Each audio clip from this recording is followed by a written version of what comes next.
Hello friends, this is Divya. Welcome back to the channel once again. Hope करती हूँ आप सब लोग एकदम अच्छे से होंगे, खुश होंगे, सेहतमंद होंगे। सो गाइस, आज के व्लॉग में मैं आप लोगों के साथ अपना मॉर्निंग का 5 AM रूटीन शेयर करूँगी और साथ में ही कुछ टिफ़िन रेसिपी भी शेयर करूँगी। और मैं आपसे अपना जो फ्रिज है उसका ऑर्गेनाइजेशन और क्लीनिंग भी शेयर करूँगी with DIY cleaner. Today day is Wednesday और यतका और भव दोनों ही स्कूल जाएंगे। सो एज़ यूज़ुअल मैंने अपना जो दिन है वो 5 बजे शुरू कर दिया था। तो बस दिन की शुरुआत मैं अपना थायराइड की मेडिसिन से करती हूँ। सुबह उठते से ही सबसे पहले मैं थायराइड की मेडिसिन लेती हूँ। थायराइड की मेडिसिन लेने के बाद कम से कम हाफ एन आवर तक कुछ खाना पीना नहीं चाहिए। तो मैं चाय वगैरह तो नहीं पीती हूँ हाफ एन आवर तक, लेकिन हाँ, थोड़ा सा ल्यूकवार्म वाटर विद हनी मैं ले लेती हूँ थायराइड की दवाई लेने के बाद। अगर आपको कॉन्स्टिपेशन रहता है और अगर आप सुबह उठकर गुनगुना पानी हनी डाल के और इस तरीके से बैठकर सिप सिप करके पिएंगे तो ये कॉन्स्टिपेशन के लिए बहुत अच्छा माना जाता है। वैसे तो आप इस पानी में लेमन भी डाल सकते हैं, लेकिन मेरे को एसिडिटी की प्रॉब्लम है तो मैं केवल हनी ही डालती हूँ। बस अपनी थोड़ी बहुत योगा करके मैं आ गई हूँ किचन में, क्योंकि आज मैं यतका के लिए बना रही हूँ वाइट सॉस पास्ता। यतका कल बोल के ही सोई थी कि मेरे लिए लंच में वाइट सॉस पास्ता रखना, तो वो थोड़ा टाइम टेकन होता है, इसलिए मैंने योगा थोड़ी सी ही करी है। वाइट सॉस पास्ता बनाने के लिए मैंने 2 कप पास्ता को रात में ही बॉईल कर दिया था। पास्ता बॉईल करने के लिए पैन में ले लें पानी, उसमें डालने थोड़ा सा नमक और ऑयल, और जब उसमें एक बॉईल आ जाए तो फ्लेम को मीडियम कर दें और मीडियम फ्लेम पर पास्ता को सॉफ्ट होने तक बॉईल कर लें। उसके बाद स्ट्रेन करके ठंडा पानी ज़रूर डाल दें ताकि उसकी कुकिंग रुक जाए। साथ में मैंने यहाँ पे ले ली हैं लंबी कटी हुई कुछ वेजीज, जैसे कि 3 कलर की शिमला मिर्च, टमाटर और गाजर। आप चाहें तो अनियन भी ले सकते हैं, कॉर्न भी ले सकते हैं। और मैंने लिया है मैदा 4 चम्मच, और मैंने साथ में ही लिया है दूध जो कि है 4 कप। यानी कि 2 कप पास्ता के लिए आपको 4 चम्मच मैदा चाहिए और 4 कप ही आपको दूध चाहिए। साथ में जो छोटी मोटी चीज़ें होती हैं जैसे नमक, चिली फ्लेक्स, बटर, चीज़, ऑरिगेनो, ये भी पास्ता में थोड़ा थोड़ा सा लगेगा।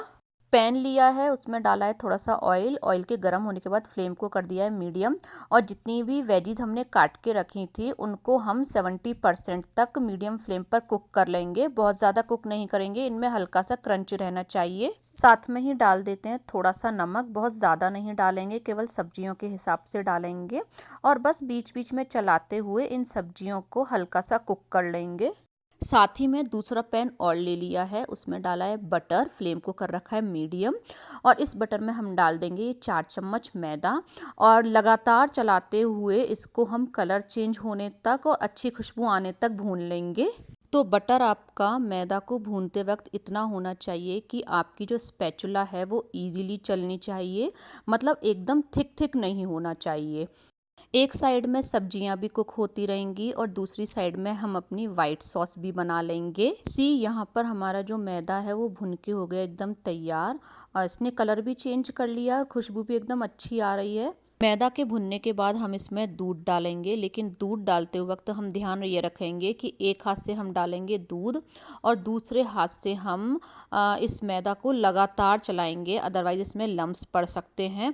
तो टोटल मैं इसमें 4 कप ही दूध डालूंगी, लेकिन मैं इसमें थोड़ा थोड़ा करके डालूंगी। इनिशियली मैंने दूध एकदम थोड़ा थोड़ा करके इसलिए डाला था, अदरवाइज क्या होता है मैदा की जो गरम गरम छींटें होती हैं वो आपकी स्किन पर आ सकती हैं। तो बस मैं इसमें पूरा 4 कप दूध डाल दूंगी। आप चाहें तो इसको लगातार विस्कर से भी चला सकते हैं ताकि इसमें लम्स ना पड़े। अब हमें क्या करना है, मीडियम फ्लेम पर लगातार चलाते हुए इसमें एक बॉईल ले लेना है, या जितना थिक आप इस सॉस को करना चाहते हैं उतना थिक आप इसको कर सकते हैं, पर बहुत ज़्यादा थिक भी ना करें, अदरवाइज ये ठंडी होने के बाद और थिक हो जाती है। इस वाइट सॉस को आपको इतना पकाना है कि जब आप स्पैचुला में इसमें इस तरीके से लाइन बनाएंगे ना, तो क्या होगा कि आसपास की जो सॉस है वो इससे चिपकेगी नहीं, मतलब लाइन एज इट इज़ रहेगी। तो यहाँ ये सॉस बनके हमारी हो गई है तैयार। आप चाहें तो इस होममेड सॉस की जगह बाहर की सॉस भी यूज़ कर सकते हैं, लेकिन मैं तो generally white sauce pasta homemade sauce से ही बनाती हूँ। अब बस इसमें हम डाल देंगे अपनी कुक की हुई वेजिटेबल, और साथ में ही जो हमने अपना रात में पास्ता बॉईल किया था वो भी डाल देंगे। पास्ता और वेजीज डालने के बाद थोड़ा सा इसमें हम डालेंगे ऑरिगेनो और स्वाद के अनुसार डालेंगे नमक लेकिन हम बहुत ध्यान से डालेंगे क्योंकि हमने पास्ता बॉईल करते टाइम भी डाला था, वेजीज में भी डाला था, तो केवल सॉस के हिसाब से ही नमक डालेंगे। थोड़ा सा डालेंगे चिली फ्लेक्स। इन तीनों चीज़ों को डालने के बाद एक बारी अच्छे से मिक्स कर देंगे और पास्ता को मीडियम फ्लेम पर बहुत ज़्यादा अब नहीं पकाना होता है, केवल 2-3 मिनट पकाना होता है। वैसे तो ये पास्ता सर्व करने के लिए रेडी हो गया है, पर आप चाहें तो इसमें थोड़ा सा चीज़ भी डाल सकते हैं। तो क्योंकि मैं ये टिफ़िन के लिए बना रही हूँ, बच्चों को चीज़ अच्छा लगता है, तो थोड़ा सा मैंने इसमें डाल दिया है चीज़। और चीज़ जो है ये गरम गरम पास्ता में ही मीडियम फ्लेम पर 30 सेकेंड में मेल्ट हो जाएगा। बस लास्ट में मैं थोड़ा सा बटर और डाल देती हूँ जो कि है ऑप्शनल, और बस इसे भी मिक्स कर देंगे और पास्ता बनके हो गया है हमारा एकदम तैयार। और आप इसको बहुत ज़्यादा थिक ना करें, अदरवाइज़ ये ना ठंडा होने के बाद बहुत ज़्यादा थिक अपने आप हो जाता है, तो इसको थोड़ा सा लिक्विड जैसा ही रखें जैसा आपको वीडियो में दिख रहा है। यत्का के टिफ़िन के लिए पास्ता पैक कर दिया है और एक टिफ़िन में रखा है लड्डू और मठरी। तो ये लड्डू आटे का है और घर का बना हुआ है, इसका लिंक मैं आपको डिस्क्रिप्शन बॉक्स में दे दूंगी, आप वहाँ जाके चेकआउट कर सकते हैं। और थर्ड टिफ़िन के लिए रख दिया है बनाना और योगर्ट। तो इसके 3 ब्रेक्स होते हैं, तो इस तरीके से मैंने आज इसका लंच बना दिया है। अब बस यत्का को भी उठा दिया है, उसके दिन की शुरुआत एज़ यूजुअल गुनगुना पानी विद हनी से ही करती हूँ। और उसके बाद उसको मैं देती हूँ chyawanprash not only the cold cough और फीवर, ये और भी प्रॉब्लम्स में बहुत अच्छा होता है। जैसे यत्का जब छोटी थी ना तो उसको लिम्फ नोड की प्रॉब्लम थी, लेकिन जब से उसने च्यवनप्राश लेना शुरू किया है, टच वुड, उसे लिम्फ नोड की प्रॉब्लम अपने आप ही ख़त्म हो गई है। पहले तो इवन उसको एंटीबायोटिक्स भी देनी पड़ती थी। यत्का के लिए जो मैं दूध बनाती हूँ उसी का भोग मैं सबसे पहले लड्डू गोपाल जी का लगा देती हूँ जनरली। अभी मैंने थोड़े दिन पहले ही लड्डू गोपाल जी को ये वाली येलो और रेड ड्रेस पहनाई थी। तो बस यत्का को कर दिया रेडी स्कूल के लिए, और यत्का के तुरंत जाते ही भव को रेडी करना स्टार्ट हो जाएगा। भव को रेडी करने में पूरा हाफ एन आवर आराम से चला जाता है, क्योंकि इसको हर चीज़ खिलानी पिलानी पड़ती है, क्योंकि तुरंत सो के उठता है तो ये इतना एक्टिव भी नहीं होता है, और छोटा तो थोड़ा है ही। टाइम हो गया है अराउंड 8:30, भव भी हो गया है स्कूल जाने के लिए रेडी। और अभी भी यहाँ पर इतना ठंडा रहता है कि भव को ग्लव्स पहन के जाना पड़ता है, इवन यत्का को भी। मैं जनरली ब्रेड, पास्ता और नूडल्स इस तरीके की चीज़ों को अवॉइड करती हूँ, तो मैंने अपने लिए बनाया है लोबिया। तो लोबिया की रेसिपी ऑलरेडी मेरे चैनल पे है, मैं उसका लिंक डिस्क्रिप्शन बॉक्स में दे दूँगी, आप वहाँ जाके देख सकते हैं। तो बस लोबिया को क्वार्टर प्लेट में डाल लिया है, इसके ऊपर मैं डालूँगी थोड़ा सा कुकम्बर, थोड़ा सा मैं डालूँगी नमकीन, आप चाहें तो अनियन टमेटोज़ भी इसमें ऐड ऑन कर सकते हैं। ये नाश्ता एसिडिटी को कंट्रोल करने के लिए भी अच्छा होता है। बस बच्चों के जाने के बाद हम लोग यहाँ पे कर लेंगे अपना नाश्ता। तो विवेक को तो मैंने पास्ता ही दे दिया है, उसके ऊपर थोड़ा चिली फ्लेक्स ज़्यादा डाल दिया है, और मैं यहाँ पे कर ले रही हूँ लोबिया का नाश्ता। नाश्ता करने के बाद करीबन 20 मिनट में बैठी वज्रासन में, और उसके बाद अपना शावर लेकर मैंने भगवान जी को भी स्नान करा दिया है। आप भी लड्डू गोपाल जी के वर्चुअल दर्शन कर लीजिएगा। लड्डू गोपाल जी को स्नान कराने के तुरंत बाद मैं अपनी माला चैंटिंग करती हूँ, और लिविंग रूम की सफाई मैं शावर लेने से पहले ही कर गई थी। तो बस भव के आने से पहले मैं अपनी माला चैंटिंग भी कर लूँगी। और मैं आज आप लोगों के साथ बहुत ज़्यादा कुछ तो शेयर नहीं करूँगी, बस एक ही बात शेयर करूँगी कि हमें दान क्यों करना चाहिए। तो एक कहावत है छोटी सी, जो कि इस तरीके से है, तन पवित्र सेवा किए, धन पवित्र कर दान, मन पवित्र हरि भजन सो, होत त्रिविध कल्याण। अर्थात तन पवित्र सेवा किए, यानी हमारा जो तन है वो सेवा करने से पवित्र होता है, धन पवित्र कर दान, और हमारा जो धन है वो दान करने से पवित्र होता है। लेकिन अब प्रश्न आता है कि हमें दान अपने धन का करना कितना चाहिए। तो हम जितना धन कमाएं उसका कम से कम 10वां भाग हमें दान जरूर करना चाहिए। तो बस गाइज, आप लोगों से स्पिरिचुअल बातें शेयर करते करते मैंने यहाँ पे अपनी माला चैंटिंग भी कर ली है, और अब बस भव भी आने ही वाला है।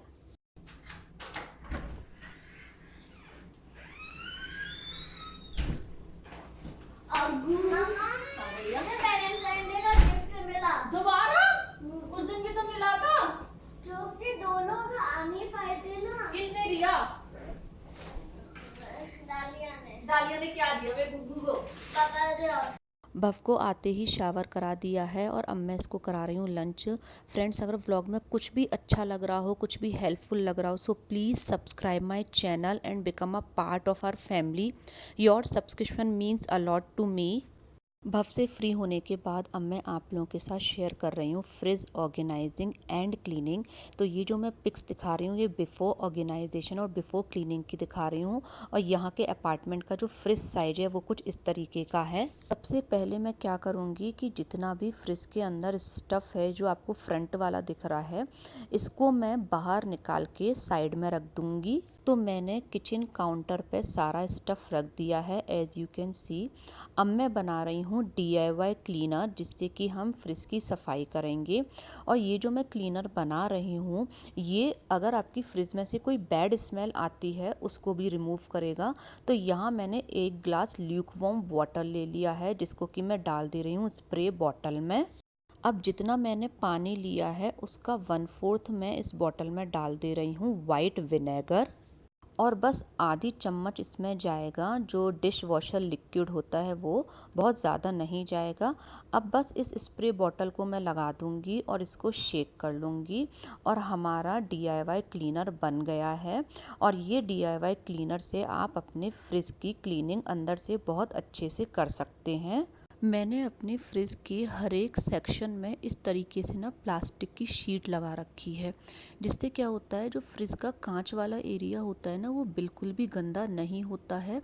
इन तीनों शीट्स को मैं अलग कर लूँगी और जो मैंने अपना DIY क्लीनर बनाया है उसकी हेल्प से इनको क्लीन कर लूँगी। As you can see plastic की शीट लगाने से जो कांच वाला एरिया है ये बिल्कुल भी डर्टी नहीं हुआ है। लेकिन फिर भी मैं एक बारी गीले कपड़े से इसको इस तरीके से पोंछ दूंगी, साथ में जो फ्रिज है उसको भी अंदर से पोंछ दूंगी।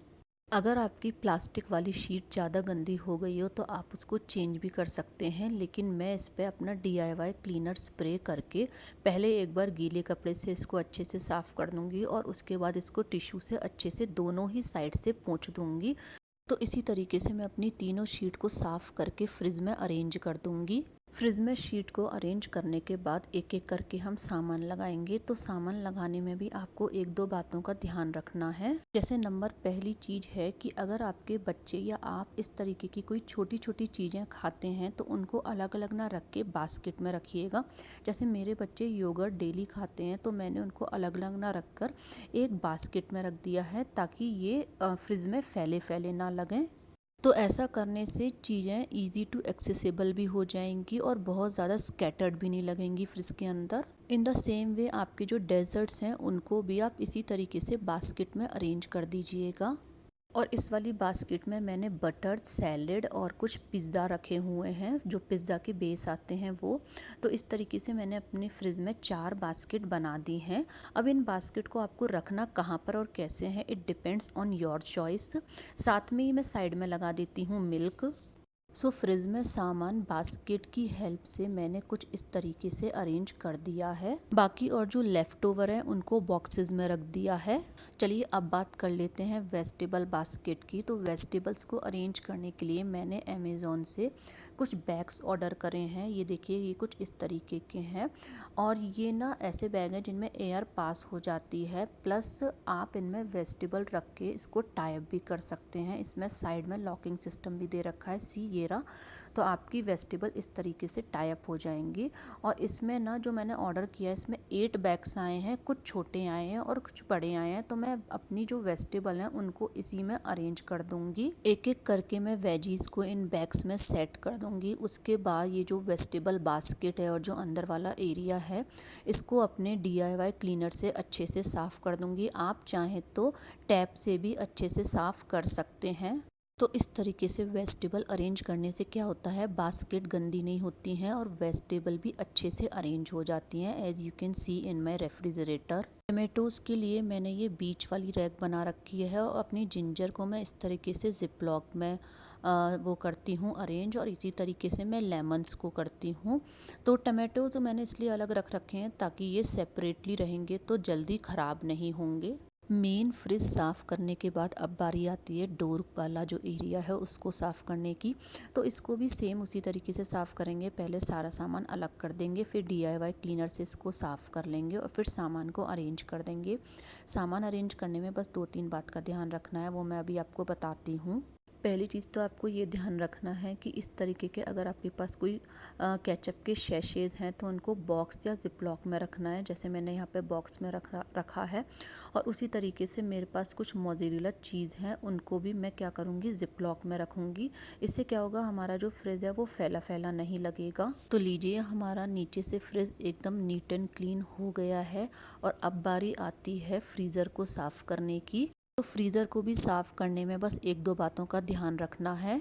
पहली चीज़ जो आपको ध्यान रखनी है कि जो आपके ओपन बैग्स हैं या पॉलीथिन्स हैं, उन पे आपको इस तरीके से पिन लगानी है ताकि जो उनके अंदर सामान है वो फ्रिज में फैलेगा नहीं। मैंने अपने फ्रिज में एक पिंक कलर का बड़ा सा बॉक्स रख रखा है, जिसके कि अंदर मैं स्टोर करती हूँ ब्रेड के जितने भी कॉर्नर्स होते हैं उनको। और जब भी मुझे ब्रेड क्रम्स की ज़रूरत पड़ती है, इसमें से थोड़ा सा निकालती हूँ और उसका ब्रेड क्रम्स बना लेती हूँ। इस तरीके से ब्रेड क्रम्स बनाने से ब्रेड क्रम्स एकदम फाइन बनता है और एकदम मार्केट जैसा बनता है।